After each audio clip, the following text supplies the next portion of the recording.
안녕하십니까. 이 시간에는 그 노자의 도덕경 거기에 대해서 조금 살펴보겠습니다. 구독과 좋아요 부탁드리고요.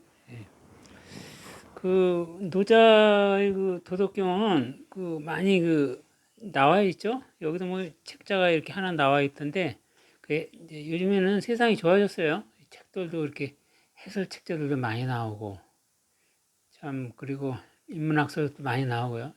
그래서 그 노자는 이제 공자님하고 많이 대비가 되는데 또 좀 이렇게 상당 부분은 이제 같으면서도 조금 좀 예를 들면 중용이라든가 모든 그 상당 부분은 이제 그 같은 일치하는데 그 일부에서는 좀 결을 달리하고 있는 부분이 좀 있어요. 그래서 지금 거기에 대해서 조금 한번 해볼까. 그래서 그 이제 그 한마디로 그 이제 그 무의자연이라는 게 있는데요. 그건 이제 좀 이따 말씀드릴게요. 이게 이제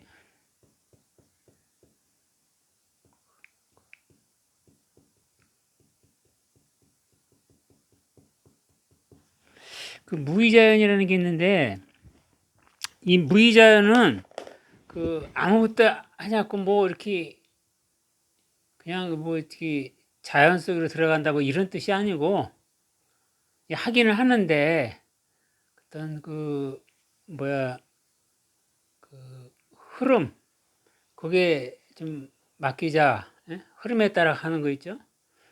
그렇다고 해서 그 흐름이 어떤 그 보이지 않는 그 도라는 게 있는데 그거의 그 범위를 또 벗어나면 또 안 돼요.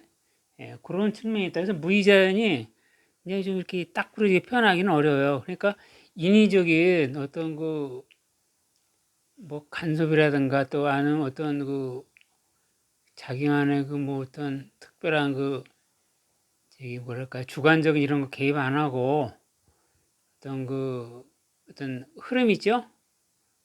세상의 이치라든가 이런 거 뭐 생각하시면 될 것 같아요. 그래서 맨 처음에 이제 이런 말이 나와요. 도가도 비상도 명가명 비상명. 그래서 이 도가 도를 도라고 하면 그땐 도가 아니라 이거예요. 예? 그러니까 어떤 그 예를 들면 뭐 충의도 예, 아니, 효, 또 인의 예지 신, 뭐 또 삼강오륜이라든가 그런 뭐 인의도 예의도 충, 효 뭐 이런 도가 이렇게 딱 명확하게 예? 명확하게 거명이 돼가지고 나타나면 그때는 이미 도가 아니라 이거죠. 여기도 마찬가지로 명가면 비상명도 이미 거명이 이렇게 되면은 그때는 이미 아니다. 그래가지고 이게 좀 오묘한 그 철학적인 냄새가 나요. 그러니까 이제 이게 어떤 그 동양 철학하고도 좀 관련 있는데 불교에서도 약간 그런 게 있죠? 그 색즉 시공, 공즉 시색. 그러니까 여기서도 보면 그 근본 유와 무와 근본에서 나왔다 이렇게 보고 있으면서 이런 얘기를 하는데 그래서 이 노자의 사상은 좀 매우 뭐랄까 좀 철학적인 또 어떤 의미에서 형 이상학적인 좀 냄새가 나고요. 그래서 어떻게 보면 현실과 좀 동떨어진 측면도 일부 있어요. 그래서 이제 우리 그 원효 대사님의 그 저기 있죠? 대승기신론서. 대승기신론은 인도의 마명 부사를 지은 건데 그걸 이제 해설한 게 대승기신론서인데 거기에 이제 진여문, 생멸문 이게 나오죠? 그래서 저는 그렇게 봐요. 진여문은 부처의 세계, 생멸문은 사바의 세계. 근데 노자의 사상은 다 걸쳐 있는 것 같아요. 현실을 그 살아가는데 그 처세랄까? 뭐 그런 면에서 그 우리가 발을 담그고 있는 건 사바의 세계인데 그렇지만서도 일부 또 부처의 세계까지 또 걸쳐 있어요. 그런 생각이 들고 공자님은 어떻죠? 아 공자님은 철저히 사바의 세계예요. 제가 볼 때는 굉장히 현실에 부합하는 거. 우리가 공자님 같은 소리 하는 공자님 같은 소리 한다고 그러는데 그건 아주 잘못된 거예요. 이 공자님 사상을 제가 이렇게 보면 말이죠. 논어라든가 다른 쪽 보면 철저하게 현실에 바탕을 두고 있어요. 예? 그리고 현실에 바탕을 두고 또 그 하극상이라든가 이런 거는 좀 거부하는 것 같고 좀 약간 좀 기득권이 조금 유리한 측면이 좀 있긴 한데 어떤 질서라든가 뭐 이런 걸 중시하고요. 그런 것 같은데. 근데 여기서는 노자의 사상은 공자님하고 좀 대비가 돼요. 그래서 그 이제 우리가 사마천이 사기를 본 말이에요. 사마천이 사기에 그렇게 나와요. 이 공자님이 노자님 방문을 했어요. 노자님 댁을. 근데 나이를 봐선 노자님이 또 연배가 위이더라고요. 그 대화가 사마천이 사기에 나와 있는데 어떤 분은 그래요. 노자이 실존 인물인가? 실존 인물이다. 실존 인물이 아니다.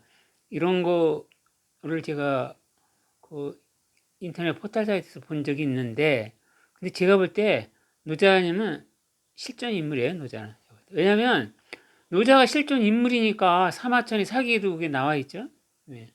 사마천이 사기에 이제 공자가 이제 노자 방문하고 이제 작별 인사할 때 있잖아요. 노자가 공자님한테 아드바이스를 해요. 뭐라고 아드바이스를 하냐면 충고죠. 이 사람이 그 비판을 많이 하면 그 생사가 위태롭고요. 또 폭로를 많이 하면 안전이 위태롭다. 이런 얘기를 해요. 공자님한테. 그래서 이게 이제 그게 심한 표현을 하면 공자님과 일행에 대한 어떤 경고의 메시지 뭐 이렇게 받아들일 수 있고 심하게 보면 또 좋게 본다면 너무 이렇게 나서지 말아라 이런 뜻도 되고요. 뭐 예를 들면 뭐 인의의 지신이 어떻고 뭐 충효가 어떻고 너무 그러지 말라 이거죠. 그런 거 내세우고 어?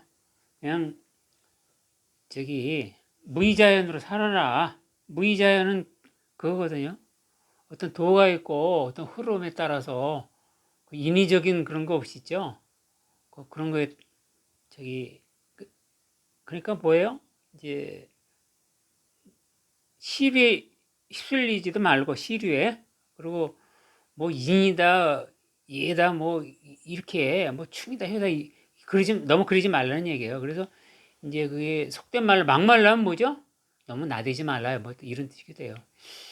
이거와 관련돼서는 사실 또 저로 비슷고 이제 이런 레벨이 정도는 아니지만 레벨이 좀 이렇게 아랫 사람처럼 보일진 몰라도 그 철학자로 대우받는 사람 중에서 양주라는 사람이 있거든요. 양주라는 사람은 뭐라냐면 그 사람은 뭐 막말을 해요. 그 뭐 유학자들에 대해서 뭐 인이고 얘고 막 그러는데 그러지 말라 이거죠. 세상 즐기면서 살아라. 먹을 건 먹고 마실 건 마시고 하고 싶은 짓 하고 말이야. 너무 그러지 말라 이거예요. 그래서 양주에 대해서는 또 맹자님이 굉장히 비판했어요. 양주를 갖다가 무리로 보고 말이에요. 세상을 갖다가 어지럽힌다 그래갖고. 어쨌든 이 노자의 사상은 조금 그렇다. 그래서 이 안에 밑에 곡측전이 있죠? 예, 구부러진 게 온전하다 이거예요. 왜냐하면 사람이 너무 잘나고 똑똑하고 그러면요. 사람이 너무 잘나고 똑똑하고 너무 나서고 이런 사람들은 이제 뭐 한마디로 온전치 못하다. 좀 평탄하지가 않다. 예를 들면 뭐 사건에 휘말린다든가 뭐 감옥에 간다든가 뭐 어떤 또 죽음을 당한다든가 뭐 어쨌든 그런 적이가 있다. 그래서 이제 나무로 치면 뭐죠? 이 쭉쭉 뻗은 나무들은 이제 제명이 살기 어려운 거죠. 제목으로서 이제 베어져 잘라져 나가고 또 구정한 그 소나무들은 뭐 선산을 지킨다고요. 구정한 소나무가 그런 나무들은 오래오래 살고 탈 없이. 그래서 이 곡절전이란 말도 약간 그런 면이 있어요. 구부러진 게 온전하다 이거죠. 예. 그래서 노자의 사상은 한마디로 그 도의 사상으로 볼 수 있어요. 굳이 문자로 표현하면 무의자연, 예, 무의자연. 너무 요즘 세상 같은 경우는 뭐죠? 너무 바둥바둥도 너무 그러지 말라 이거죠. 그냥 저기 분수고 흐름대로 살아라. 그리고 또 이제 이해관계가 많이 충돌되는 그 우리 사회 현장에서요. 이해다툼이라든가 뭐 정치든 사회든 여러 군데서는 심한 말로 하면 뭐죠? 굴러가는 대로 살아라. 뭐 이렇게 표현될 수도 있어요. 제가 이제 표현을 심하게 했는지 모르지만은 노자의 사상은 어쨌든 그런 스타일이다. 그런데 말이에요. 노자가 그 다 좋은데 조금 안 맞는 게 조금 있어요. 현실하고. 우리가 이제 그 공자님이 전 저기 논어라든가 대학 중 이런 그 사상이나 이런 거 보면 거의 뭐 100%가 그 현실에 거의 부합한다고 보여지거든요. 그래서 우리 이제 공자님을 만세사표라고 하고 또 그 어느 정도 공자님 우대를 받았냐면요. 거란 있죠, 거란. 거란 그 대요고 거란 그 태조가 말이에요. 자기가 제위에 올라가지고 그게 이제 5월달 봄인데 말이에요. 고민을 한 거예요. 이게 저기 공자님 사당에 먼저 갈까, 석가모니 부처님 사당, 예? 사찰에 먼저 갈까 이렇게 이제 이렇게 얘기가 오갈 때 그 야유라복 있죠, 태조. 그러니까 아들이 얘기하는 거예요, 황태자가. 이 공자님은 그 만세의 존귀한 분인데 당연히 그 공자님 사당부터 먼저 가야 된다. 그리고 저기 태조 야유라복도 거기에 공감을 하거든요. 또 금나라 때 어떤 일이 있었냐면은 시종 때인가 해간 공자님 후손들이 있었는데요. 왜냐면 금나라가 남쪽까지 많이 지배를 했잖아요. 뭐 북경, 뭐 지금 베이징 있죠. 이 금나라 영토가 굉장히 넓잖아요. 그 영역 안에 공자님 후손들이 살았어요. 그래서 그 금나라 황제가 얘기하기를 공자님 후손에 대해서는 자기를 줬다고요. 연성공. 그 공자님 그 공씨요. 공자님 후손들에 대해서는 연성공이라는 자기를 주었어요. 그만큼 공자님은 대대로 우대받았다. 뭐 우리가 이제 야만이라고 그러지만 절대 야만이 아니에요. 초기에는 좀 문화가 뒤떨었지만 체제 잡힌다면은 그 거란, 그 대여고 또 금나라 여기도 나중에는 굉장히 그 문화민족으로서 이렇게 됐다. 얘기가 좀 다른 쪽으로 흘러가는데 이 노자 그, 저기 중에서 사상 중에서 두 가지가 좀 잘못됐어요. 뭐냐면 절항부 학문을 하지 않으면 근심이 없다. 이건 뭐하고 똑같냐면 뭐 우리 이제 아는 게 힘이다 그런 얘기지만 또 이런 얘기 있죠? 모르는 게 약이다.